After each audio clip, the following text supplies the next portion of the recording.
Good morning. आज हम यहाँ 12th क्लास में फिजिक्स में वैद्युत सेलों के संयोग ये टॉपिक पढ़ा रहे हैं। ये किरचॉफ के नियम वाला जो पार्ट है उसी का एक टॉपिक है ये वैद्युत सेलों के संयोग। इससे पहले हमने विद्युत वाहक बल और टर्मिनल विभवांतर और उनके बीच का संबंध पढ़ाया था। तो अब देखिए इसमें आगे विद्युत सेलों के संयोग। तो विद्युत सेलों के संयोग का मतलब क्या है? संयोग मतलब होता है जोड़ना, कि विद्युत सेलों को आपस में जोड़ना। ठीक है, तो विद्युत सेलों को जोड़ने की आवश्यकता क्यों पड़ रही है? वो इसलिए कि कई बार ऐसा होता है कि जितनी धारा हमको एक सेल से चाहिए उतनी धारा हमको प्राप्त नहीं हो पाती है। जब किसी सेल से पर्याप्त प्रबलता की धारा प्राप्त नहीं हो पाती है तब विभिन्न सेलों को आपस में जोड़ा जाता है और पर्याप्त धारा प्राप्त की जाती है। ठीक है, तो पर्याप्त धारा को प्राप्त करने के लिए विभिन्न सेलों को आपस में जोड़ना सेलों का संयोग कहलाता है। ठीक है, कॉम्बिनेशंस ऑफ इलेक्ट्रिक सेल्स। अब सेलों को कितने प्रकार से जोड़ते हैं? तो सेलों को हम 3 प्रकार से जोड़ते हैं। पहला है श्रेणी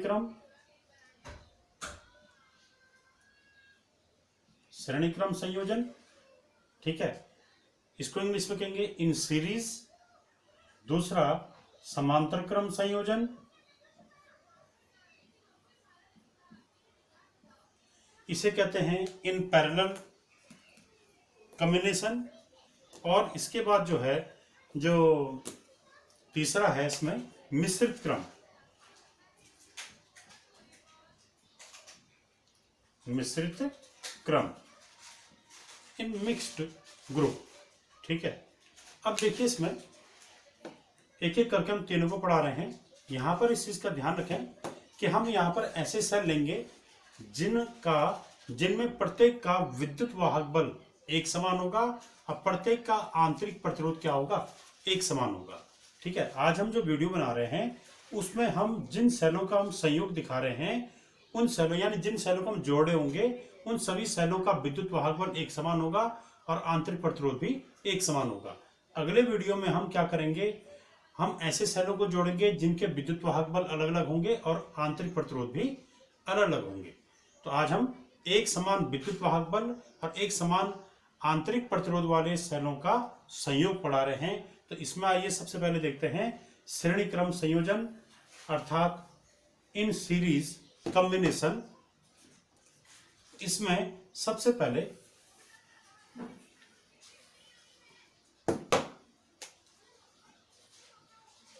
श्रेणी क्रम संयोजन।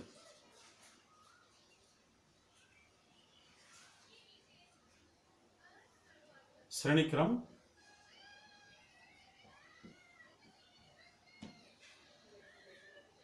संयोजन इन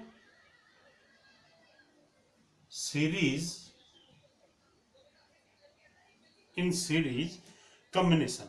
ठीक है, इन सीरीज कॉम्बिनेशन लिख सकते हैं यहाँ पे। अब देखिए इसका फिगर क्या होगा या इसको हम बनाते कैसे श्रेणी क्रम संयोजन को।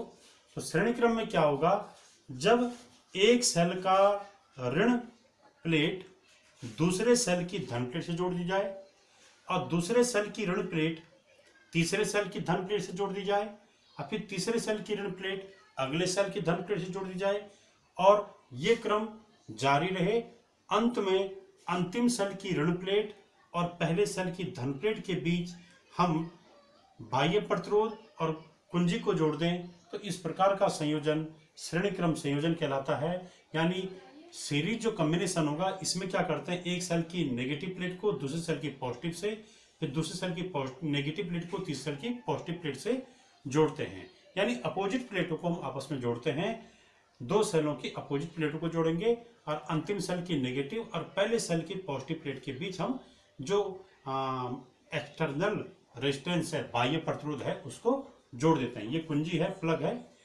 अब यहाँ पर प्रत्येक सेल का विद्युत वाहक बल हमने जो सेल जोड़े हैं इसमें प्रत्येक का विद्युत वाहक बल कैपिटल ई मान रहे हैं, प्रत्येक का आंतरिक प्रतिरोध स्मॉल आर मान रहे हैं, internal resistance of every cell R and small r and E be the capital E be the electromotive force EMF of every cell, ठीक है, which are connected in series. R be the capital R be the external resistance and this K indicate the key of this circuit. अब देखिए इसमें यहां पर हम निकालेंगे क्या कि ये जो सर्किट आया इसमें हम करंट कितनी प्राप्त करते हैं, धारा कितनी प्राप्त करते हैं। तो माना इस सर्किट से आई करंट प्राप्त हो रही है, तो इसके आई करंट की धारा, आई की धारा की दिशा क्या होगी, ये पॉजिटिव से सेल के बाहर, पॉजिटिव, ये पॉजिटिव प्लेट से नेगेटिव प्लेट की ओर। इस चीज का ध्यान रहे, दो या दो से अधिक सेल जब आपस में जुड़ जाते हैं तो ये संयोजन जो है बैटरी कहलाता है, तो हम इसको बैटरी कह लेंगे। अब ये सेल नहीं है, ठीक है, अब ये बैटरी बन गया। तो इसमें देखिए आई की वैल्यू हम कैसे निकालेंगे। सबसे पहले हम यहाँ पर ये देख रहे हैं कि इन सेलों को हम श्रेणी क्रम में जोड़ रहे हैं, सीरीज में जोड़ रहे हैं। तो यहाँ पर इनका कुल जो बैटरी बनी, इस बैटरी का कुल विद्युत वाहक बल, तो कुल विद्युत वाहक बल ये हो जाएगा कितना, ई ई ई, तो कितने हैं, 3 है, अगर सेल है तो 3E, सब जुड़ जाएंगे, ठीक है। E प्लस ई प्लस ई, अगर 3 सेल हैं, अगर इस प्रकार के n सेल हैं तो हम इनको कितनी बार जोड़ देंगे, n बार। तो हम यहाँ पर ये मान रहे हैं कि यहाँ पर कितने सेल हैं, n सेल आपस में जोड़ रखे हमने। मैं यहाँ पर इसको डैश से दिखा दे रहा हूं, ये तो डैश एस माने क्रम जारी है, इसमें कौन सा सेल है, nवां सेल है। तो यहाँ पे कुल विद्युत वाहक बल कितना आएगा, n इंटू ई।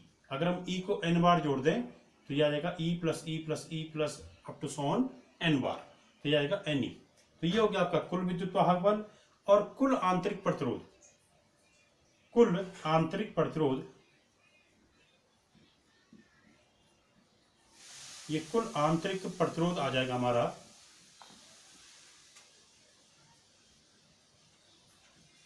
क्योंकि भी प्रतिरोध जब श्रेणी क्रम में जोड़ते हैं तो वो सीधे सीधे जुड़ जाते हैं। तुल्य प्रतिरोध क्या होता है, टोटल रेजिस्टेंस क्या होता है, वो सीधे सीधे जोड़ के निकाला जाता है। तो यहाँ पर ये सेल श्रेणी क्रम में जोड़ रखे हैं, सीरीज में जोड़ रखे हैं, तो यहाँ पर टोटल रेजिस्टेंस कैसे निकालेंगे, total internal resistance of this battery will be R plus R plus R plus, अब कितने बार, n बार, आर प्लस कितनी बार, n बार, ये आ जाएगा n बार, हम इसको जोड़ देंगे तो ये आएगा n इंटू आर। तो कुल आंतरिक प्रतिरोध कितना आ गया, n into R small are.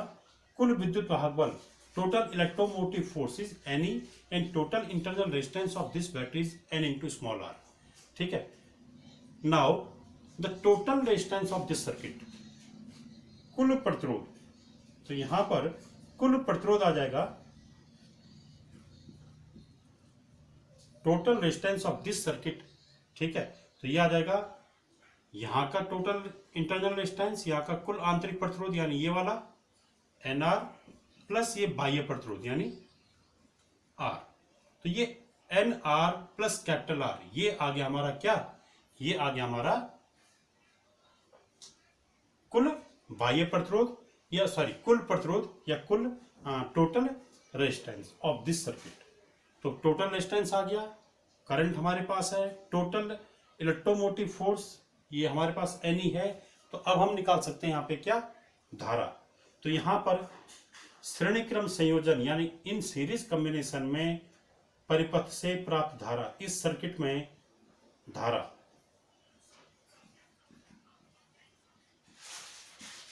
या करंट, तो ये हो जाएगी I इक्वल टू, धारा बराबर क्या होगा, कुल विद्युत वाहक बल, कुल विद्युत वाहक बल बट्टे कुल प्रतिरोध, कुल प्रतिरोध, कुल विद्युत वाहक बल NE आ जाएगा, कुल प्रतिरोध क्या आ जाएगा, NR प्लस कैपिटल R। तो निकालिए इसको, यह आ जाएगा I equal to NE upon N small r plus capital R। यह आपका इक्वेशन नंबर 1 हो गया। अब देखिए इसमें ये N इंटू आर क्या है, ये है टोटल इंटरनल रेजिस्टेंस या कुल आंतरिक प्रतिरोध, ये बाह्य प्रतिरोध है। तो इससे आगे हम क्या कंक्लूजन निकालते हैं, देखिए इसको।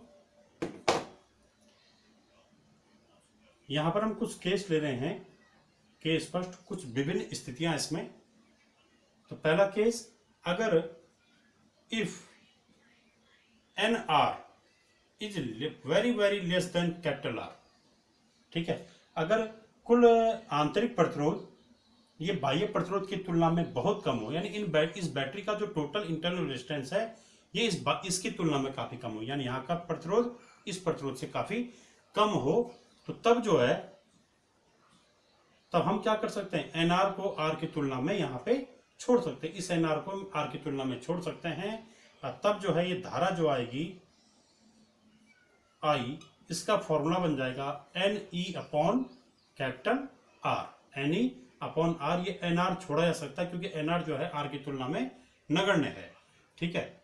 और इसको अगर हम आगे हल करें तो यह आ जाएगा आई इक्वल टू एन, ये यहाँ पे N E upon R, N E ऐसे लिखा और into E upon R. E upon R क्या है, ई माने एक सेल का विद्युत वाहक बल और आर माने बाह्य प्रतिरोध, ठीक है। तो अगर इंटरनल रेजिस्टेंस बाह्य प्रतिरोध की तुलना में बहुत कम है तो यहां पर जो धारा आएगी वो धारा क्या होगी, वो इसकी एन गुनी होगी, ई अपॉन आर की एन गुनी। ई अपॉन आर क्या है, ई माने इसका विद्युत वाहक बल, एक प्रकार का विभवांतर होता है ये, बटे ये क्या है प्रतिरोध। तो विभवांतर बटे प्रतिरोध कह दो, चाहे विद्युत वाहक बल बटे प्रतिरोध कह दो, एक ही बात है। तो ई अपॉन आर का मतलब है एक सेल से निकलने वाली धारा।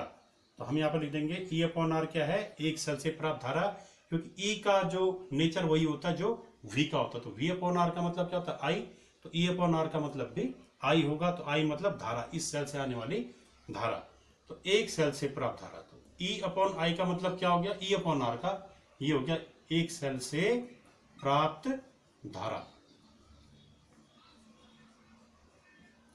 ये आ गया। तो अर्थात यदि श्रेणी क्रम में जोड़े गए सेलों का आंतरिक प्रतिरोध बाह्य प्रतिरोध की तुलना में बहुत कम है तो तब इस प्रकार जो धारा प्राप्त होगी वह धारा एक सेल से निकलने वाली धारा की एन गुनी होगी, ठीक है, यानी धारा हमको बड़ी भी मिलेगी। अगर एक सेल सपोज 1 एम्पीयर की धारा दे रहा है,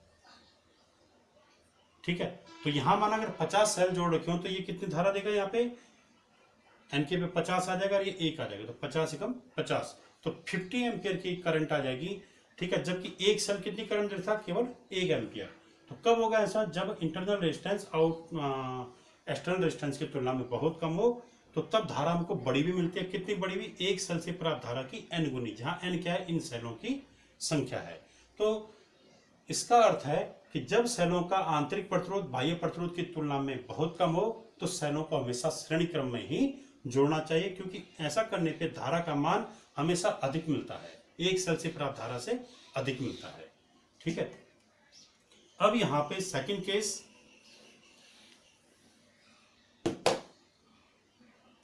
यदि सेकंड केस में आंतरिक प्रतिरोध बाह्य प्रतिरोध की तुलना में काफी हो, बहुत ज्यादा हो, यानी ये इससे बहुत ज्यादा हो, तो N R is very very greater than R, तो हम ऐसी स्थिति में क्या कर सकते हैं, इस आर को एन आर की तुलना में छोड़ सकते हैं। कहां पे, इस समीकरण में, ठीक है। अगर ये बहुत ज्यादा है, ये बहुत कम है, तो तब इसको छोड़ा जा सकता है, केवल ये लिखा जाएगा। तो तब जो धारा होगी तो धारा आई का मान क्या आ जाएगा, आई बराबर आएगा N E upon N R, N से एन कैंसिल हो गया, आई इक्वल टू आ जाएगा E upon R. E upon R का मतलब क्या है, ई माने एक सेल का विद्युत वाहक बल, यानी एक प्रकार का विभवांतर, बट आर माने यहाँ का प्रतिरोध, ठीक है। तो अगर ये आर, ये बाह्य प्रतिरोध आर बहुत कम हो और ये आर क्या हो, काफी ज्यादा हो, तो उस समय क्या हो जाएगा, उस समय जो धारा आएगी वो धारा एक सेल से प्राप्त धारा के बराबर होगी। ई अपॉन आर का मतलब, ई माने एक सेल का विद्युत वाहक बल बटे आर माने इसका प्रतिरोध। तो विद्युत वाहक बल बटे प्रतिरोध कह दो, चाहे विभवांतर बटे प्रतिरोध कह दो, वो धारा के बराबर होता है, क्योंकि धारा आई बराबर होता है वी अपॉन आर। ये वी की जगह पे क्या रखा, ई, और आर के पे क्या रखा, ये स्मॉल आर। तो ये भी जो है विभवांतर बटे प्रतिरोधी है, तो अर्थात ये धारा को दर्शाएगा। तो ये कौन सी धारा को दर्शाएगा, ये कौन सी करंट को दर्शाएगा, एक सेल से निकलने वाली करंट। तो ये क्या आ गया, एक सेल से प्राप्त धारा या करंट। तो इसका अर्थ है कि यदि इंटरनल रेजिस्टेंस बहुत ज्यादा हो और जो एक्सटर्नल रेजिस्टेंस है, बाह्य प्रतिरोध है, वो बहुत कम हो, NR is very very greater than R, तो ऐसी कंडीशन में श्रेणी क्रम में सेलों को जोड़ने पर प्राप्त धारा उतनी ही होगी जितनी एक सेल से प्राप्त धारा है। यानी आप कितने भी सेलों को तब ऐसी कंडीशन में जोड़ दो, तब भी जो है उनसे धारा वही प्राप्त होगी जो एक सेल से धारा प्राप्त हो रही थी। अर्थात ये लाभदायक स्थिति नहीं है। ठीक है, तो सेलों को श्रेणी क्रम में तब नहीं जोड़ना चाहिए जब सेलों का आंतरिक प्रतिरोध बाह्य प्रतिरोध की तुलना में बहुत ज्यादा हो। ठीक है, NR is very very greater than R, capital R. अब देखिए इसमें समांतर क्रम संयोजन।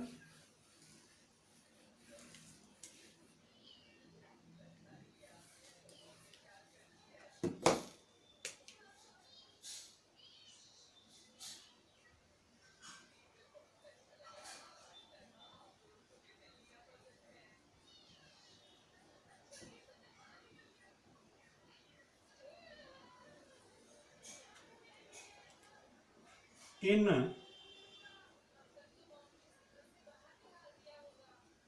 पैरेलल कॉम्बिनेशन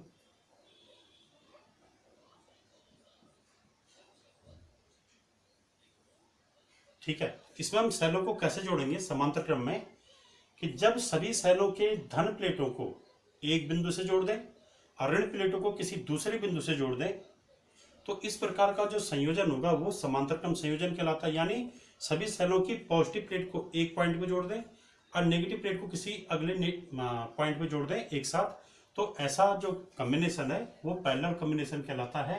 और इसको हम इस प्रकार से शो करेंगे, जैसे यहाँ पर ये हमारे पास 3 सेल है, ठीक है, या n सेल है हमारे पास, ये दिखा दिया मैंने, ये हमारा n वां सेल है और प्रत्येक का इंटरनल रेजिस्टेंस स्मॉल आर और प्रत्येक का जो ईएमएफ है वो कैपिटल ई है।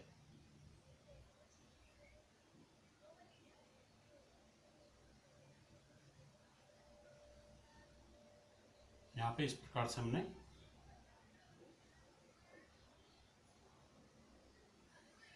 ये जोड़ दिए। तो देखिए 3 सेल, ये n सेल है, ये n वां सेल है, ठीक है।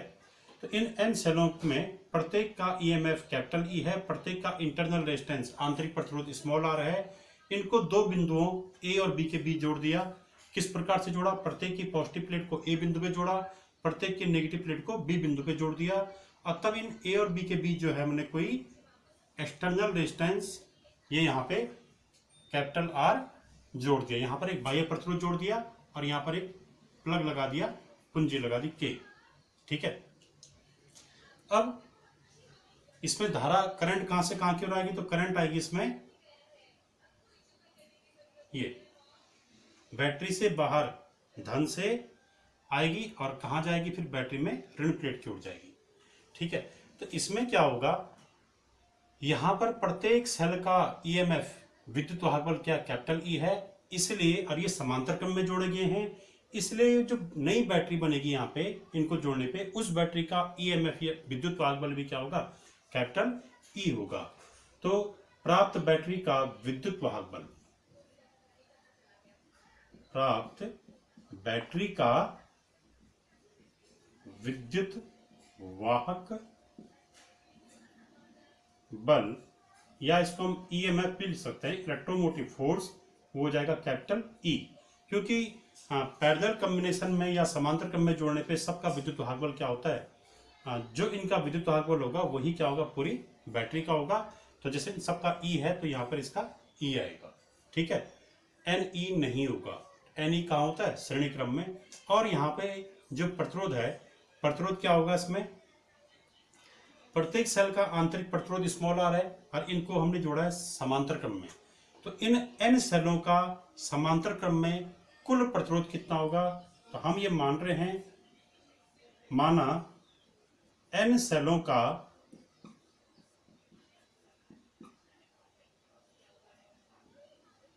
समांतर क्रम में, n सेलों को समांतर क्रम में जोड़ने पर कुल प्रतिरोध, समांतर क्रम में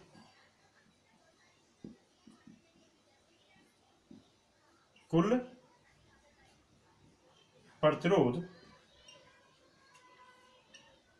ये माना R डैश है।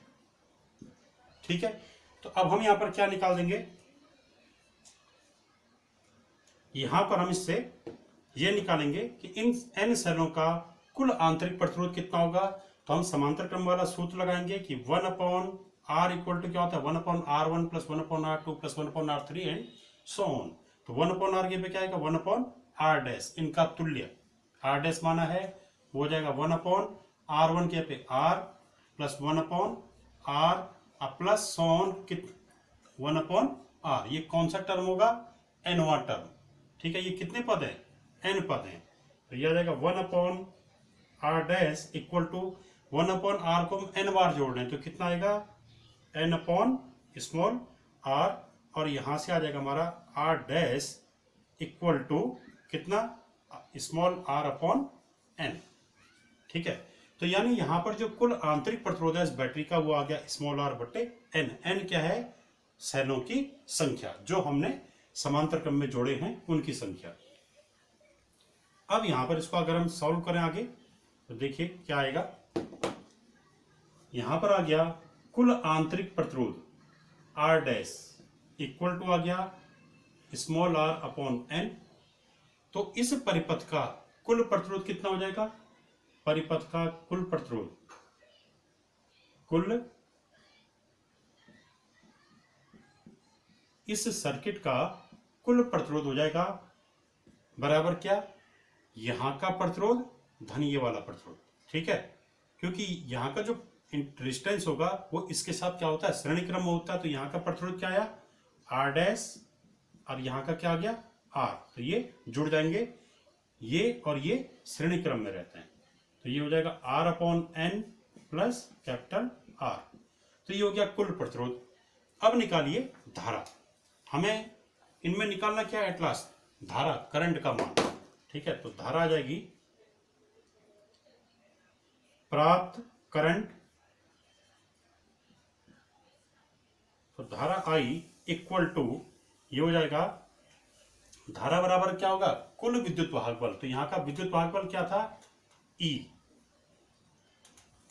ठीक है, बटे कुल प्रतिरोध, कुल प्रतिरोध यहां रखा है स्मॉल r बटे n प्लस कैपिटल R।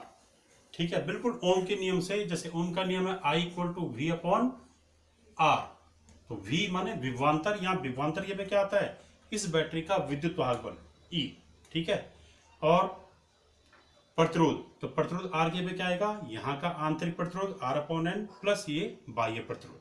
ठीक है, अब इसको आगे सॉल्व करें हम, तो हमारे पास धारा का मान ये आ गया। इसमें देखिए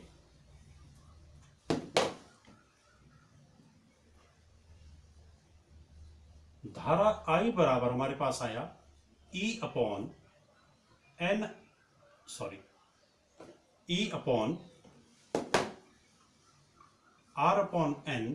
प्लस कैपिटल R, ये आ गया। अब इसमें हम क्या करेंगे, यहाँ पे केस लेंगे कुछ स्थितियां। तो पहला केस यही कि यदि ये प्रत्येक बैटरी का जो आंतरिक प्रतिरोध क्या है, स्मॉल r, यदि small r is very very less then capital R, कि अगर इंटरनल रेजिस्टेंस हर सेल का इंटरनल रेजिस्टेंस ये एक्सटर्नल रेजिस्टेंस की तुलना में बहुत कम हो, तो तब जो है, तब क्या होगा, तब धारा I का मान क्या आ जाएगा, E/,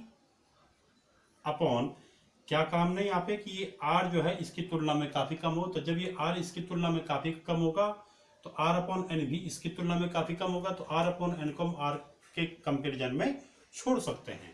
तो यहाँ पर क्या आ जाएगा, केवल R आ जाएगा। ठीक है, ये r अपॉन n छोड़ दिया जाएगा क्योंकि r की वैल्यू कैपिटल R की तुलना में काफी कम है, तो r अपॉन n और भी कम होगा। ठीक है, अब ये क्या आ गया, E upon capital R। E मतलब एक सेल का विद्युत वाहक बल EMF बटे R मतलब प्रतिरोध।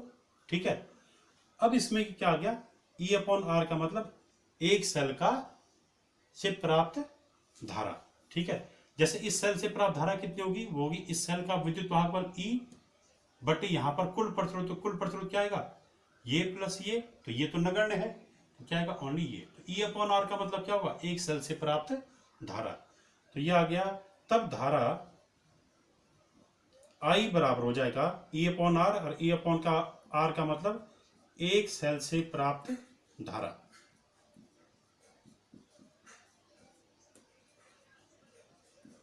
तो अर्थात यदि हम n सेलों को समांतर क्रम में जोड़ रहे हैं और उन सेलों का आंतरिक प्रतिरोध बाह्य प्रतिरोध की तुलना में काफी कम है, तब भी उन n सेलों को समांतर क्रम में जोड़ने पर प्राप्त धारा उतनी ही प्राप्त हो रही है जितनी एक सेल से प्राप्त धारा है।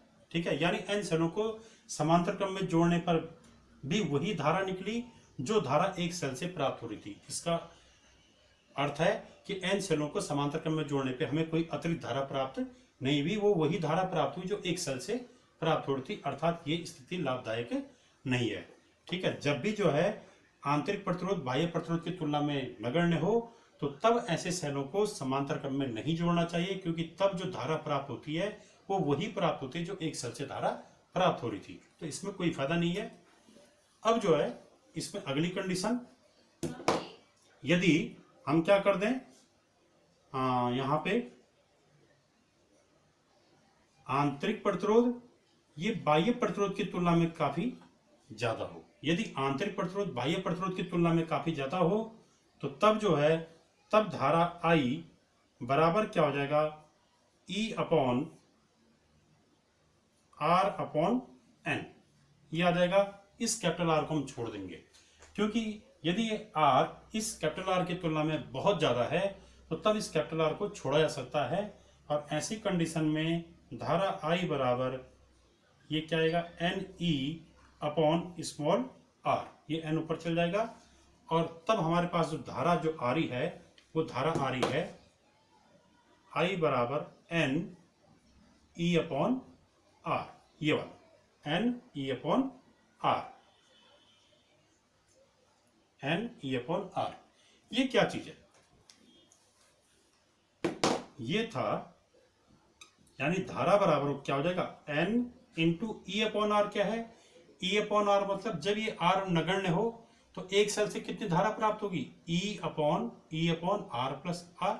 तो R तो नगण्य है इस R की तुलना में, तो E अपॉन क्या है, ओनली स्मॉल r। तो E अपॉन स्मॉल r का मतलब भी क्या है, एक सेल से प्राप्त धारा। तो N into E upon small r का मतलब होगा N इंटू एक सेल से प्राप्त धारा। E अपॉन R का मतलब एक सेल से प्राप्त धारा।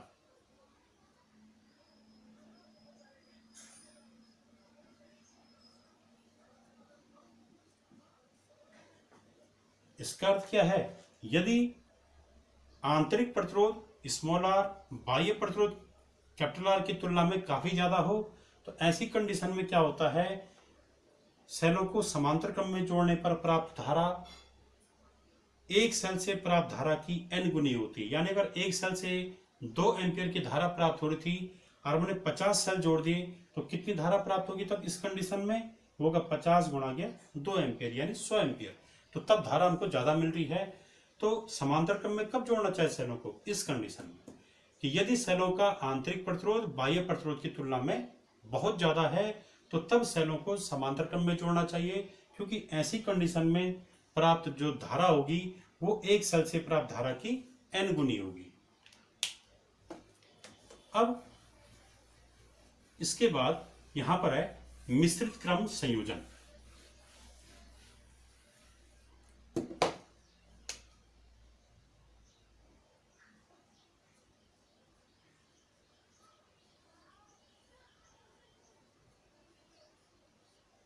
मिश्रित क्रम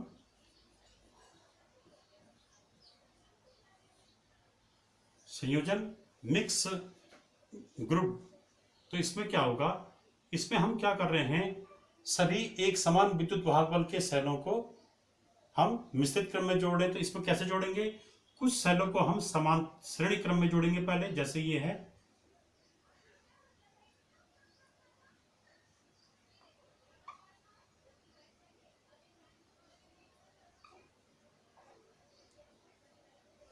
ये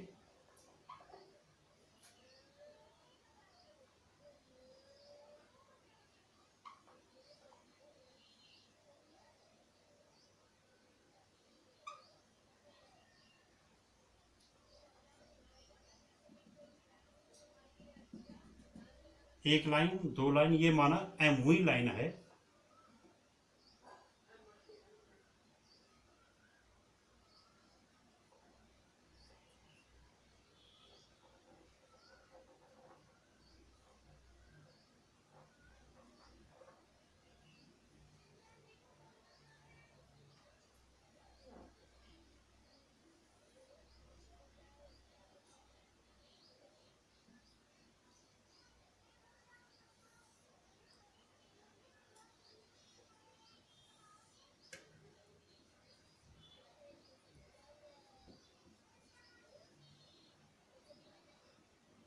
ये हो गया मिश्रित क्रम संयोजन। इसमें प्रत्येक सेल का विद्युत वाहक बल कैपिटल ई है और प्रत्येक सेल का आंतरिक प्रतिरोध स्मॉल आर है।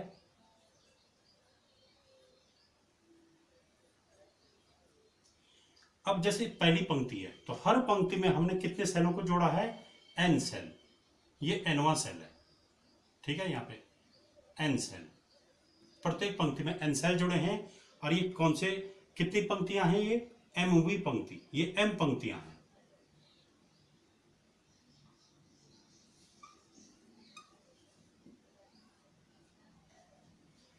तो यहां पर क्या है कि प्रत्येक पंक्ति में सेलों की संख्या,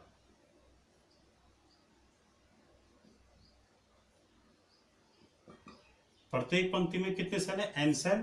तो प्रत्येक पंक्ति में एन सेलों को श्रेणी क्रम में जोड़ा गया है।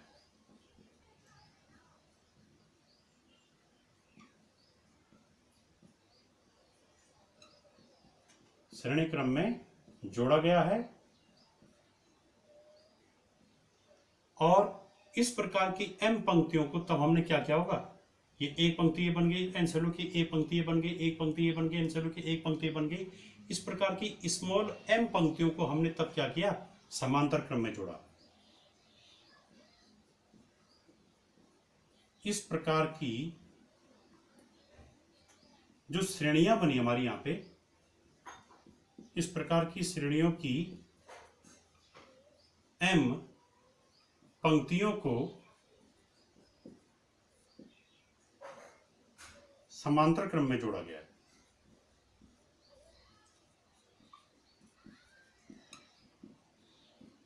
समांतर क्रम में जोड़ा गया है, ठीक है। अब हमने यहां पर धारा आई का मान निकालना है, तो कैसे निकालेंगे, धारा वही आएगी बैटरी से बाहर धन प्लेट से और बैटरी के अंदर ऋण प्लेट की ओर, ठीक है। तो धारा आई का मान कैसे निकालेंगे, इसके लिए हम पहले ये देखेंगे कि यहां पर विद्युत वाहक बल कितना होगा। तो प्रत्येक पंक्ति का विद्युत वाहक बल कितना है, तो प्रत्येक पंक्ति का विद्युत वाहक बल यानी ईएमएफ, ये कितना होगा, देखिए ई, तो ये श्रेणी क्रम में जुड़े हैं, तो श्रेणी क्रम में विद्युत वाहक बल क्या होता है, जुड़ जाता है। तो ई प्लस ई प्लस ई कितनी बार, एन बार, क्योंकि एन सेल है। तो E plus E plus E N बार कितना आएगा, एन इंटू ई। तो प्रत्येक पंक्ति का विद्युत वाहक बल क्या हो गया, एन ई। अब यहां पर कितनी पंक्तियां, एम पंक्तियां, और ये एम पंक्तियां क्या है, समांतर क्रम में है। तो यानी हर पंक्ति का विद्युत वाहक बल एन ई होगा। तो ये जो एम पंक्तियों से जो बैटरी बनेगी, उस बैटरी का विद्युत वाहक बल भी क्या होगा, एन ई होगा, क्योंकि ये एन ई प्रत्येक पंक्ति का विद्युत वाहक बल है और ये समांतर क्रम में जुड़े हैं। तो समांतर क्रम में क्या होता है, विद्युत वाहक बल प्रत्येक पंक्ति में वही होता है और प्राप्त जो बैटरी होगी उसका विद्युत वाहक बल भी वही होता है जो प्रत्येक बैटरी का होता है। तो सॉरी प्रत्येक पंक्ति का होता है, तो प्रत्येक पंक्ति का विद्युत वाहक बल Ni, तो यहाँ पर बैटरी का विद्युत वाहक बल भी क्या होगा Ni, क्योंकि ये समांतर क्रम में जुड़े हैं। तो यहां पर आएगा समांतर क्रम में जुड़े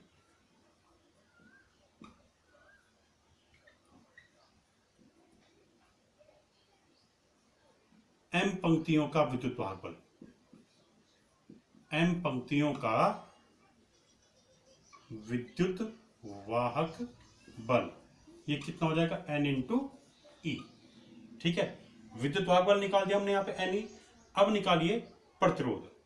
तो एक पंक्ति का कितना प्रतिरोध आएगा, क्योंकि ये श्रेणी क्रम में जुड़े हैं, तो कुल आंतरिक प्रतिरोध कितना होगा, तो प्रत्येक पंक्ति का प्रतिरोध, प्रत्येक पंक्ति का आंतरिक प्रतिरोध, तो ये हो जाएगा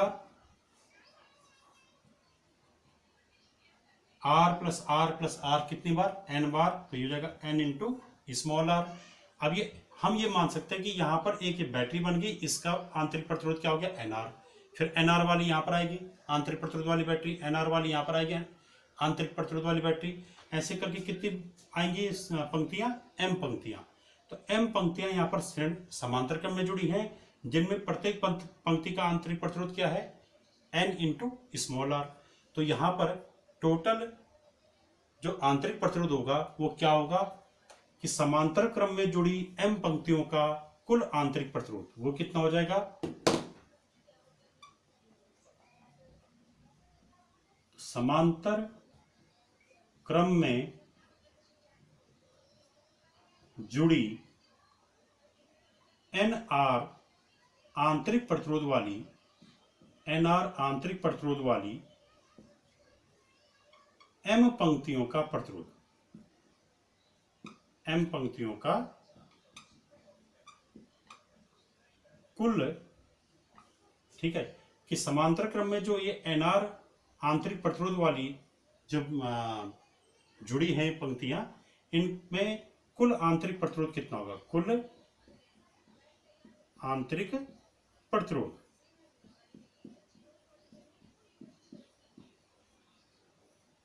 तो वो क्या आ जाएगा,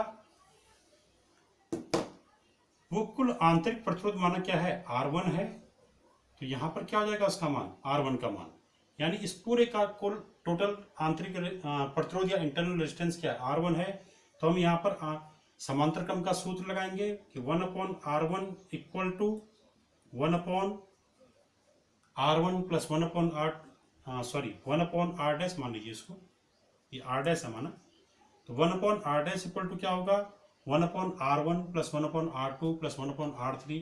तो R1 के स्थान पे क्या आएगा, यहाँ का प्रतिरोध यानी NR, प्लस R2 के स्थान पे यहाँ का प्रतिरोध प्लस 1/NR, अब प्लस कितनी बार, ऐसा करके n बार, यही जुड़ता जाएगा, सॉरी कितनी बार, जितनी पंक्तियां हैं, तो पंक्ति कितनी है m है, तो ये आ जाएगा 1/R dash equal to 1/NR plus 1/NR। अरे कितनी बार जोड़ रहे हैं, m बार जोड़ रहे हैं, तो m बार जोड़ने पे क्या आएगा m/n इंटू स्मॉल r।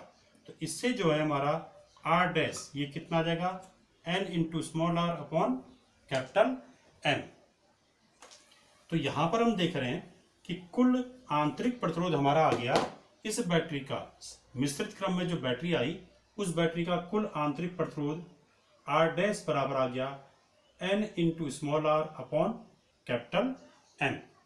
तो यहां पर हमारे पास आंतरिक प्रतिरोध आ गया, तो कुल प्रतिरोध कितना होगा, वो होगा यहाँ का प्रतिरोध यानी ये वाला R dash plus capital R। अब निकालिए प्राप्त धारा, तो प्राप्त धारा I बराबर हो जाएगा, धारा I बराबर, तो धारा बराबर क्या होता है, इसका कुल विद्युत वाहक बल, तो कुल विद्युत वाहक बल क्या आया था n इंटू ई अपॉन ये NE इसका आया था, NE इसका आया था, तो सबका एक समान होगा। तो इस समांतर क्रम में जुड़े तो इस पूरे का कितना आएगा, वही आएगा NE। ठीक है, क्योंकि समांतर क्रम में विद्युत वाहक बल वही होता है जो प्रत्येक पंक्ति का होता है यानी NE।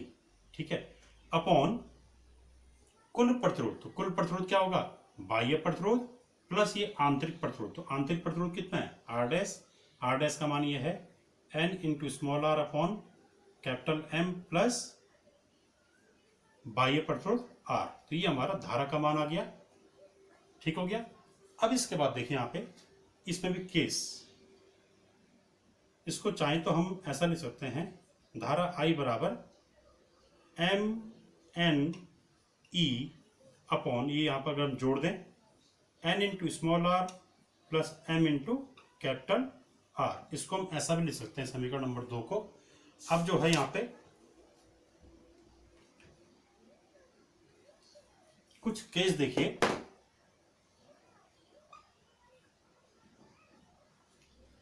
अगर हम इस धारा का मान अधिकतम मान प्राप्त करना चाहें तो अधिकतम धारा के लिए क्या होगा, इसको हम कैसे प्राप्त करेंगे। तो यहां पर थोड़ा इसमें आइए, धारा का मान मैं नोट कर दे रहा हूं एम एन ई ये वाला upon N R plus M into capital R, ये हमारा मान आ गया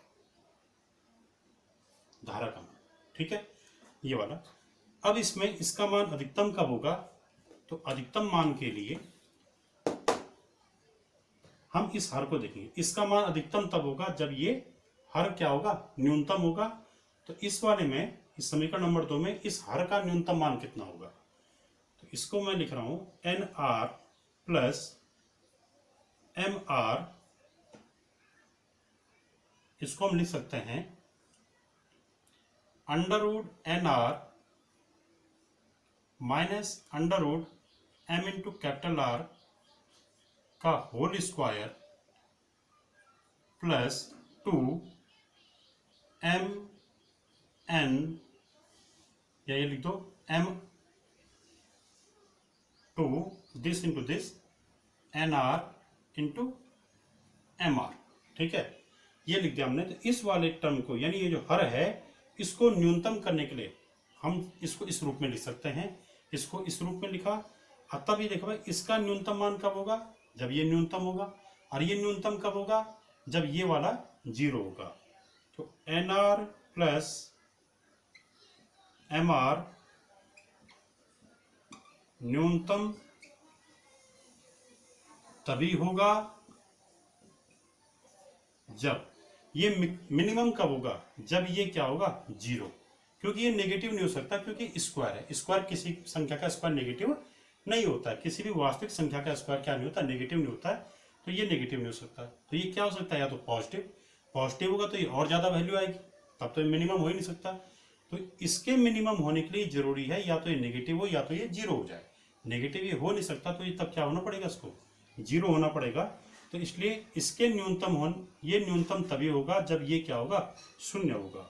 तो हम इसको 0 कर रहे हैं, 0 कर रहे हैं, N R under root N R minus under root M into capital R equal to 0, ये 0 होना चाहिए। तो यहां से अगर हम हल करें तो इसको यहां ले आइए, तो यह आएगा under root N R equal to under root M into capital R, square root से स्क्वायर रूट कैंसिल हो गया, तो यह आ गया हमारे पास N R equal to M into capital R. तो इसके न्यूनतम होने के लिए, यानी ये न्यूनतम तभी होगा जब ये कंडीशन होगी। अब ये कंडीशन का मतलब क्या है कि R इक्वल टू क्या आ गया, एन आर अपॉन एम, ठीक है। तो यहां से हमारे पास आ गया, एक रिजल्ट आ गया हमारे पास कि I